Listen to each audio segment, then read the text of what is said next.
Hi, this is Sovereign, and welcome to Lake of Voices. This is going to be not very similar to the game I just played, which was the Village of Nagoro. But it's kind of a similar idea, I believe, where you kind of go through. It's more of like a visual story, than I believe an actual game to figure things out. I do believe also this one's supposed to be a little bit more horror-based than the Village of Nagoro was. So we're pretty much, like, as I do most of my videos, we're just gonna pretty much hop in. This is another free game on Steam. All the games I've done in the past 2 weeks, they've all been free games on Steam, with the exception of Plug and Play. But that is under $5.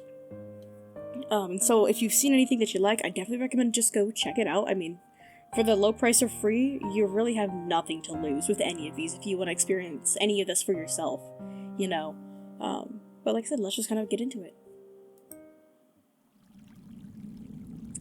Oh god, choices. I'll need to make various decisions throughout Lake of Voices details keep in mind. Certain choices are time. Time running out isn't something to completely avoid in some cases.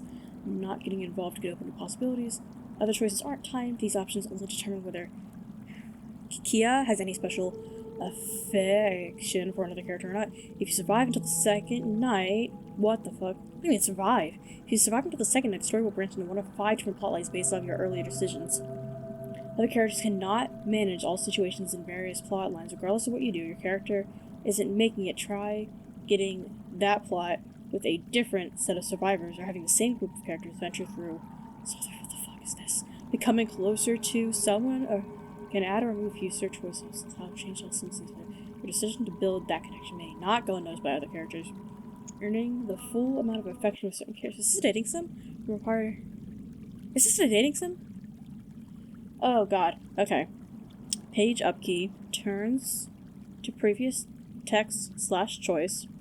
T key opens full text history. So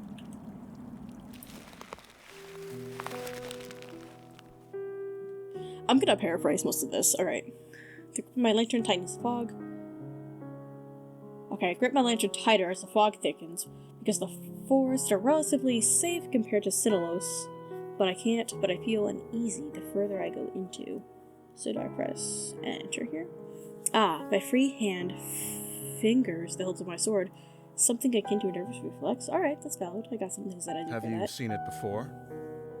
Bemel. Bemel breaks silence, either sensing my unease or heard assuaging his own. I hope it's the later. I haven't. I've had no reason to go near this cursed lake until now. What have you? Aw, she's like really pretty. He scratched his chin casually. The way I had asked like what his favorite food was. I traveled a long way around it once before. Not so pleasant. Something about it just frays your nerves. Although, even being near it is enough. So I'm not the only one who feels it. A sense of relief hits me, but not enough to undo the buzzing of anxiety. Okay. The Lake Sinaloos, most tried their best to avoid it all their lives. The hundreds who die attempting to cross its unearthly black water, dragged to death by the creatures looking within, aren't a secret. Okay. No wonder you were assigned this mission. Is there like a siren at that lake I can fuck? There are probably a few who would have first-hand experience with the place. Even from a distance, he'll probably keep getting picked up whenever they need someone to cross, however long he's with us. Alright. He shrugs, bringing my attention back to the dark path. At least we're taking the bridge this time. It'll only take 2 days instead of double that, and the sooner this place is behind us, the better. It would be preferable not to risk it. But time is of the essence. We don't really have a choice. One of our ally village, Hamir, is being harassed by Brigaders, a brand of ruffians. We don't have many guards to send in assist, only Brumel and myself. Alright. Least we can do is arrive before too late to be of any use. Alright. These kind of squabbles happen often, but have to be put down lest they turn into a blood grudge or an all-out war. And last we heard, neither option was that far off. I can also see why they chose you to come out here.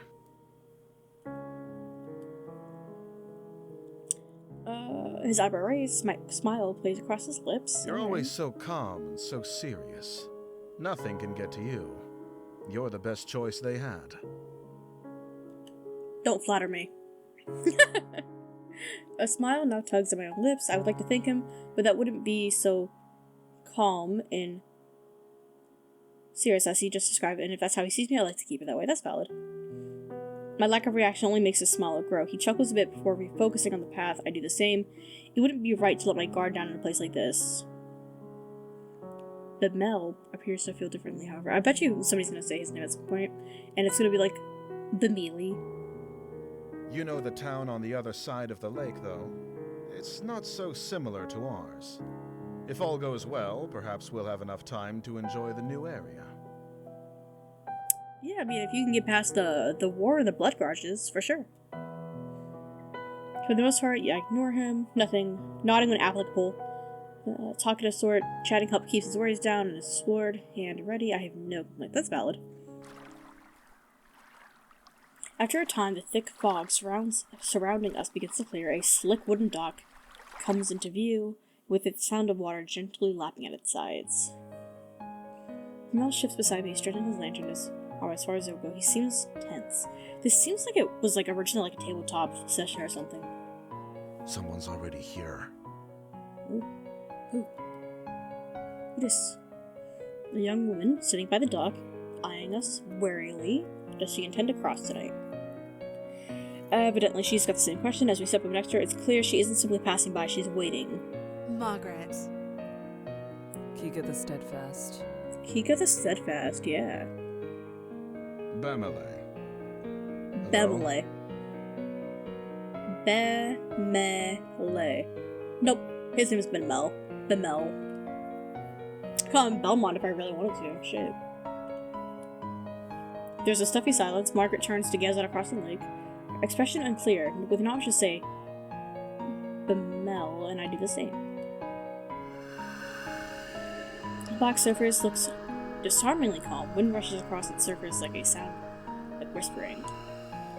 Perhaps, though it actually is whispering, I concentrate, try to place the difference, searching for breaks in rhythm. After a few seconds, I feel foolish.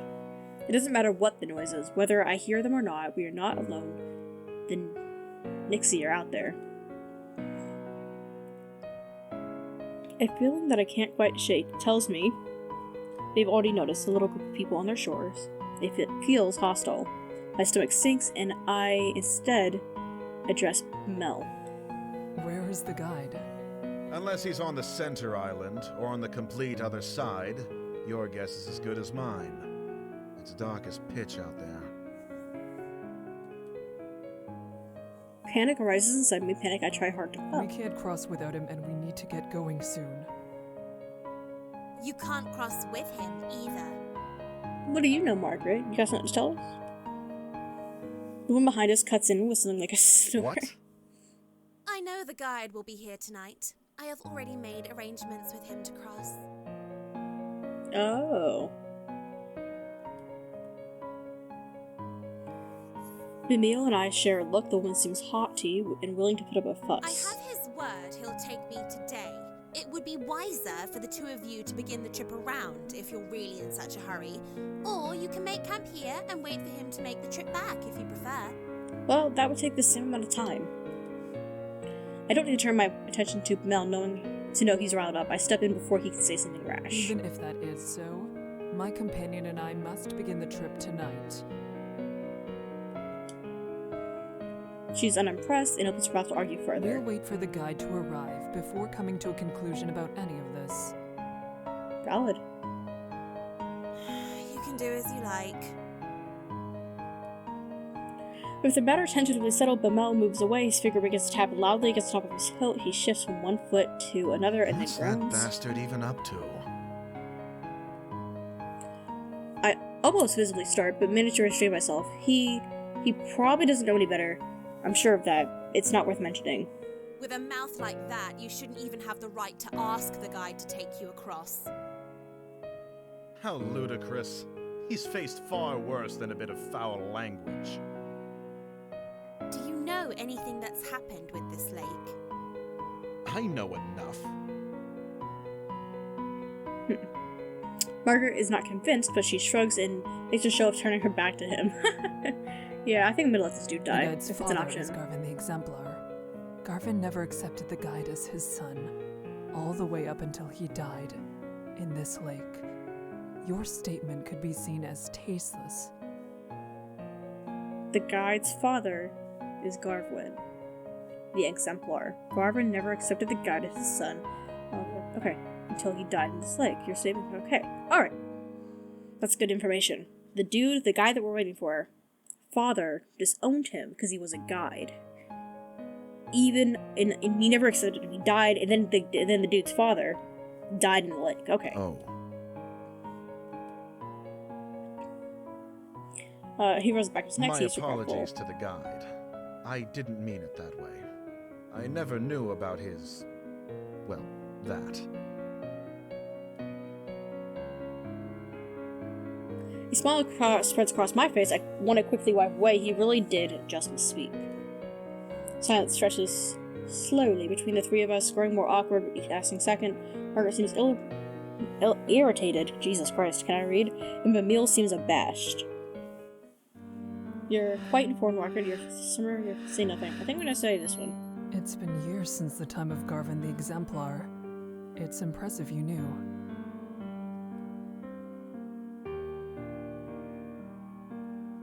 Margaret smiles, lifting her chin to the air. The over-exaggerated action is somehow pleasant rather than belittling. She is so much happier than I had anticipated. Yes, I do like to stay informed. And you knew too. Good. This lake shouldn't be allowed to swallow even history itself. That's true. My town, the one where I was born at least, was also Garvin's hometown. I was very young when he passed. The entire village went into mourning. People broke down crying in the streets. I'll never forget it. He meant much to everyone who knew him. Oh, I have no such connections.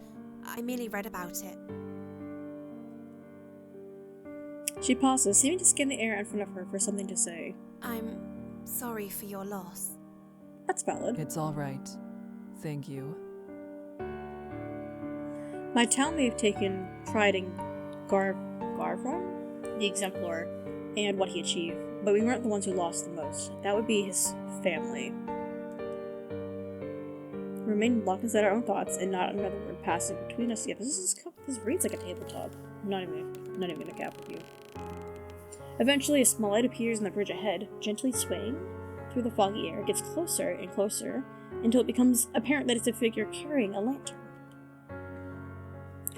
That must be the guide, although I can't shake the ghostly aura it gives off. Well, I guess to be fair,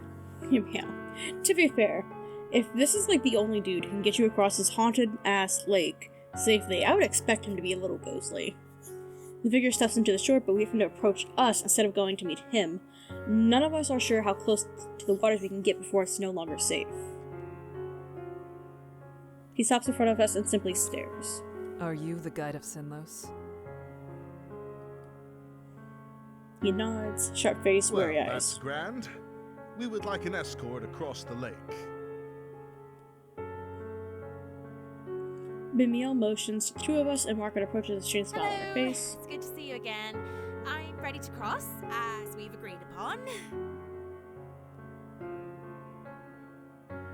The guy turns to face her as well, his face remaining unchanged. It must not be a lie. He would have had to say something otherwise. She really does have preference to travel with him. That's a problem. Is there a way we can all begin the trip tonight?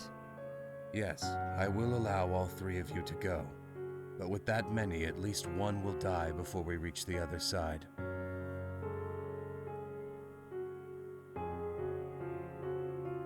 Well, interesting. You should go around. The sentence hangs in the air, the second half unspoken. If you want to live.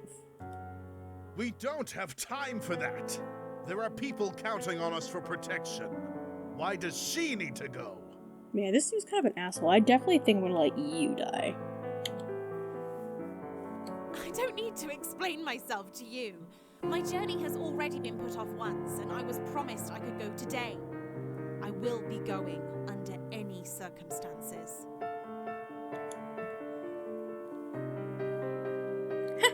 She meets Bamel's eyes with a gaze of steel and starts to speak, but she An cuts in. extra day or two shouldn't be that much of a problem for you. Whoever you're meeting can surely wait such a tiny amount longer. Patience is a virtue, after all. The night is only so long, and if we're still on the bridges when the sun comes up, we'll all die as they sink back below the surface. If you don't decide soon, no one will be going. The guide is dispassionate stoic. I would almost feel something's wrong with him if I didn't share the trait myself. That's valid. That woman is armed. You're going to die. We can easily get her to back off if we make this into an actual fight. After all, we have to go tonight, yes? If one of us really is to die, it'll be her.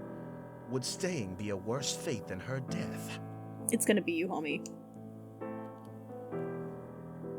We don't know her situation. This isn't a decision we can make for her. What?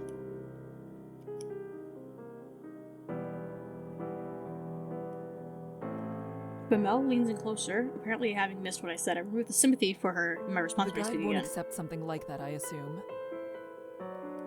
Then what else do you have in mind? First of all, you and I cannot split up.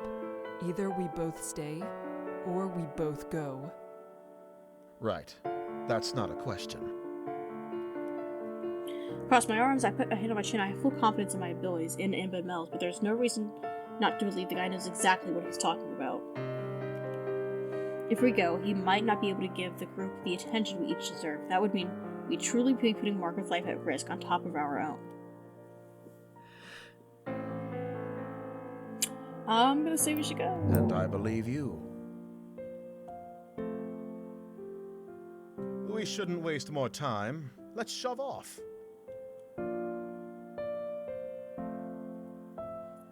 She sets her resolve, and then she follows after the guide. At least she didn't We insist we should stay do what behind. we can to protect her. It's our fault she's being put in even further danger. That's true. Exactly my thoughts. We will take care of everything. Maybe I'm being naive, but I have no intentions of letting anyone fall victim to this lake tonight. Those monsters can starve. Maybe they can, maybe they can't. He turns to follow the others across. I will protect everyone on this trip. We will make it through this. Oop. And then I step into the dock and join them. As soon as I step into the wood, the temperature drops, the light of my lamp shines against the water's surface as reflective as a mirror, until we reach land again. Death is only one small mistake away. We fall to a line with the guide leading the way. Margaret stays close to him, and I behind her, watching to make sure she doesn't slip on the slick, wet wood. Bamel brings up the reel. We all hold the landing stones in front of us. It doesn't do much because the fog is thick, nigh impenetrable, consuming the light as if hungry for it. The surface of the lake is deathly quiet. No longer is there the whispering nor the sound of water lapping against the shore, just our own splash. You see, that's how you know it's fucked up. When you are hearing water lap against the bridge before, and now it's like quiet. You know shit's about to get fucked when it gets real quiet. My eyes drift back to the lake against my better judgment. It's no wonder there's not even the sound of water with how still the surface is. It almost seems sturdy with the sheen of a black marble floor. This kind of looks like a face over here. I've heard rumors that the water of Sinulos is heavier, more difficult to disturb than natural water. Even the weight of its oppressive cling is enough to keep someone down, even without them. Something even darker than the abyss of the lake flickers just below the surface, or at least, I think it does. I turn my gaze to Margaret's back. It's better to stay focused. Fall back a bit. You're following me too closely. He said, "Don't touch me." The guide is looking over his shoulder, addressing Margaret. I'm sorry. If someone gets pulled into the lake, they'll instinctively reach for anything to hold on to. Do not let that be you. Valid. And I she's being understand. very serious. Thank you for the advice. You can speak amongst yourselves if you so choose, as long as you pay attention to where you're going. There is no worth in listening to the sounds out there. Are you hearing something that we're not hearing? Because I thought it was quiet. If there's anything at all, it'll only be Nixi trying to set you on edge. All right. Then, could you tell us your name? You didn't have a chance to properly introduce yourself, and I've only heard you being referred to as the guide. I don't have a name. How I'm gonna start introducing myself. Hi, my name is Redacted. He's facing the front again, his voice as expressionless as before. I have no way of guessing how he feels as he says this. It's probably not something he wishes to talk about, however, there was something else I wanted to say, so changing the subject is not Margaret, difficult. Thank you for allowing us to join you. She shrugs. It wasn't exactly up to me. The guide said he would take you. She hesitates and she looks tentatively over her shoulder at But me. thank you for saying that. It's appreciated. Bemele and I will do our best to be an asset on this trip, rather than a burden. That's nice. I'm not afraid to be out here, though. Still, at least with your training, you should be able to take care of yourselves. She does have some pretty good resilience. If, like, somebody looked at me and was like, one of you will die tonight if you all go, and then the other two people were like, where we're going, I'd be like, the fuck you're not. I was here first. It's comforting to know that everyone here feels so confident in their abilities, not enough to forget how terrible it feels to be over this lake. I'm not sure if that's fortunate or unfortunate. Believing yourself to be secure doesn't mean that you are. That's a great kind of point here, is that, just because everybody's like, yeah, I can do this, does not necessarily mean that they're safe.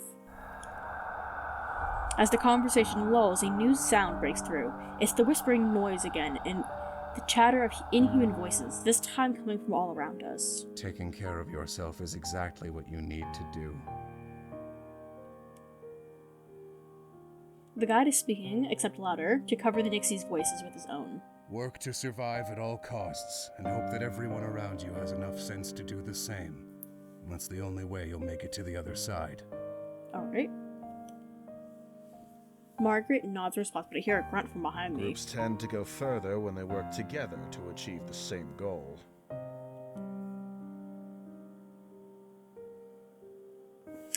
The guy doesn't say anything in response, but to Bermel's statement, but I'm not sure whether he didn't hear him or if he just didn't feel his statements are worthy of addressing. I have a feeling it's the latter. Sure. We go around a large bend in the bridge, part of it forking off into another way. I wonder how the guide knows which of these are essentially identical passes correct when something in the corner of my eye catches my attention. Well, if this is like his job. I believe I saw something over there. Yeah, I'm sure you did. Keep walking. No need to worry. The guide's voice is calm and level. I decide against pressing the issue, not wanting to set everyone even more on edge. What did he say? Perhaps not wanting the conversation to be caught by the guide, he speaks softly, though I couldn't quite hear him because of it. Oh. Hey. That's fucked up! What the fuck is that? I don't like it. That's...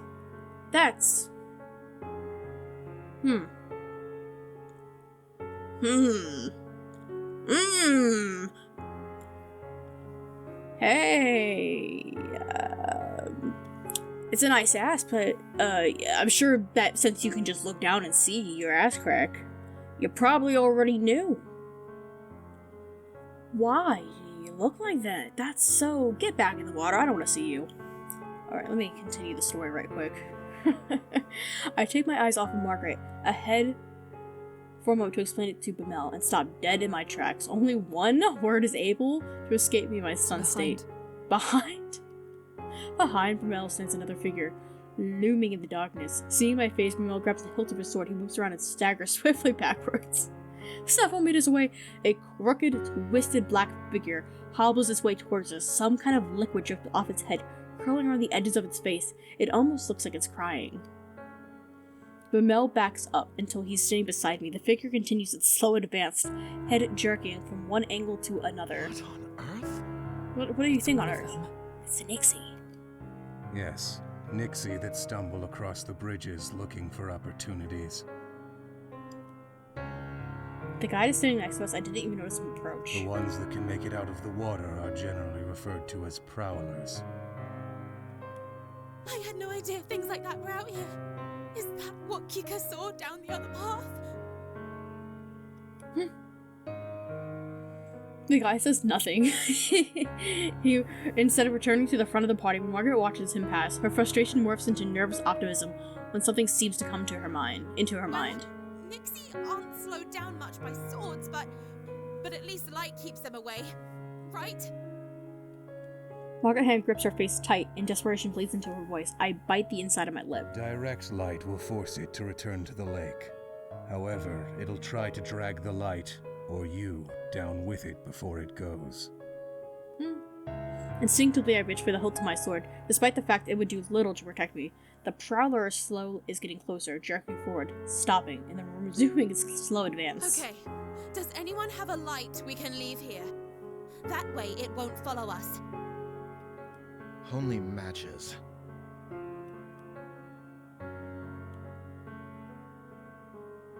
But Mel spits. He's the one bringing up the rear, so he's the most likely to be in danger if it keeps following. Don't forget it's there, don't let your guard down, and don't get left behind. What?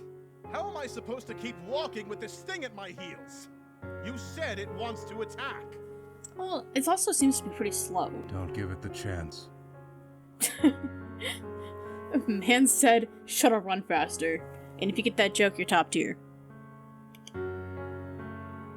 Mel sputters in anger, and the guy summarily ignores him. I solidly grab a hold of Mel's upper arm. I'll lead you like this, and you can keep your focus solely on the prowler. Make sure it doesn't get too close. Mel's eyes the guide with unresolved hostility, but allows himself to softly sigh in relief. At least there's someone I can count on. Despite the fact that I'm going against his advice, the guy says nothing more. It's clear now that he doesn't give a damn what we end up doing. Some part of me is glad for that. I want to help everyone make it through, and it would be much worse to to guide every time help is Kika, necessary. Thank you.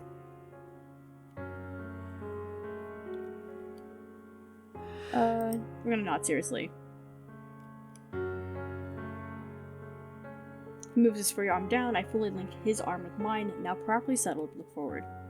Margaret is following the guide with some reluctance, turning back every so often to check in on. I wave my lantern to signal we're catching up. Margaret returns her head to the front and quickens her pace. With a tug on Bamil, we start to follow them. That's another question is, why don't people jog across this? Like, if these things are slower, you know what I mean? The four of us continue cautiously over the bridges, only this time the wet squishing steps of the prowler join the sound of our own. Could you imagine just, like, you were, like, out here fighting for your life, and behind you there's just this little sound like a wet flip-flop on a fucking road. I would probably piss myself laughing, and then, therefore, die. The prowler walks without a set pattern, sometimes fast, sometimes slow. It takes the long steps and the short ones. At times it stops walking entirely. Does it hurt to be out of the water like this? Or is he trying to be difficult to read? Suddenly, the whispering on the lake grows louder. I steel myself, trying not to let it get to me. The most important thing in a situation like this is to remain calm. I can't lose my head. Then, all at once, I notice the guide and Margaret have come to a halt. Emily, they're stopping. Bamel slows down as I do. As we near Margaret's back, she says something akin to distress. Another one. Oh, word. Where is it at? I tug on Bamil, and he understands. We draw up close to Margaret, ready to protect her if need be, but the guide holds out a hand. Don't get any closer. Just over his shoulder, I see another prowler stumbling toward us, white liquid dripping from its eyes. The guide hand turns over in the air, palm Give up. me a lantern. We'll throw it. Margaret extends her own with a trembling hand when Mel speaks instead, his back still turned. If you have to take someone's, take mine. That's a stupid idea. Yes, an extra light won't do us much good when we're standing this close together. Oh, well, I guess I have one. Margaret takes Bamel's lantern from him, and the guarded relief displays on her features. Thank you. She hands the lantern to the guide, who grip tightens quickly, knuckles Stay turn pale. here. I can't throw it too far. The light will blow out before it reaches the nix. He steps closer to the monster, his movements light and confident. As he nears, the prowler starts to back away. Or is it only approaching the light that's making it retreat, or are they afraid of him? Yeah, that thing is just messed up. You know, people put a lot into making a creepy character design, and yet this is just creepy by being, like, legitimately, so it's just like, what if we took half of a human and just turned it 180 degrees? The guide is far enough away from us, the fog is partly obscuring him, hiding his movements. The voices from the lake grow louder and louder. Water suddenly begins to splash across the lake in the distance, growing onto the edge of the bridge. They want him to mess up. I don't notice how tense I am until Neil eases my grasp on his arm. And suddenly, he takes multiple long, fast strides forward, throws the lantern, jumps back to regain the lost distance. Shh! With a sharp hiss and then a deep splash, the voices of the nixi grow quieter, not silent but quieter. A sigh escapes me, and the guide comes back to our We apartment. should keep going before it comes back. The male looks relieved as well at the guide before us, and then I see it. The first prowler, it's still there. It's right there. I shift around, pulling Bamel behind me. The prowler lunges after him, barely missing Bamel, but striking my lantern instead. The fire goes out, and the two of us are plunged into an unearthly— Is this where I die? There's a— Oh, okay, no. There's a splash, and I realize the Nixes retreated into the water. Somehow, Bamel and I are still standing. We are still here. Kika, thank you. I can't respond. Something cold, wet, and slimy has grabbed my ankle. Kick it off. I kick my leg out as fast as I can, and the Nix hold slips. I can't pull with the momentum I've gained against it. Margaret rushes to my side, her lantern hanging out towards the Nix. The light brushes its face, and we see it for an instant, its eyes wide, and it slides back through the smooth surface of the water.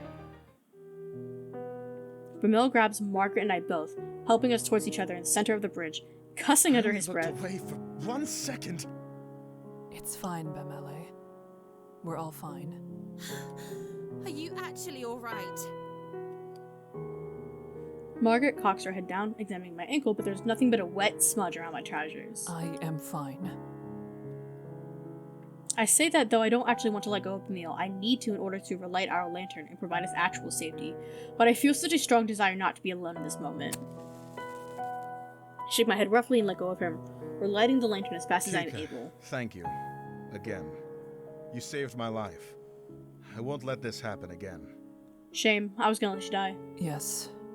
Yes. It would be good for all of us to pay more attention. Suddenly it seems like it's all on the same side. It isn't only Bamil and I. She is with us in more than in simply presence. The guide is what I am so butchering some of these words.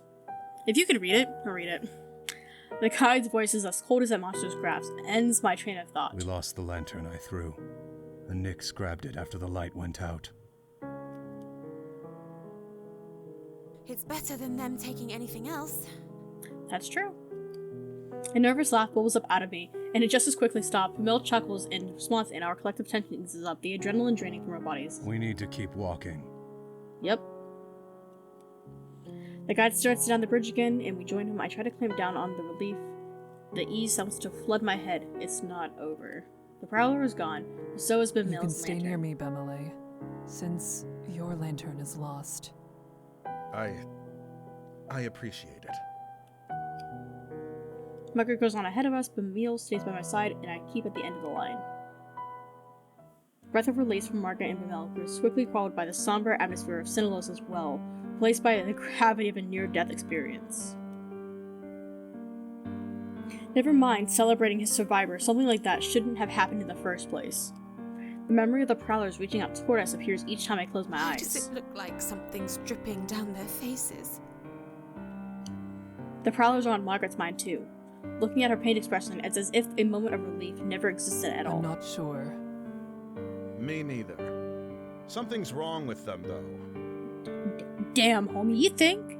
They live in water. Air shouldn't be good for the things, but they want to drown humans so much they're willing to drag themselves around on land?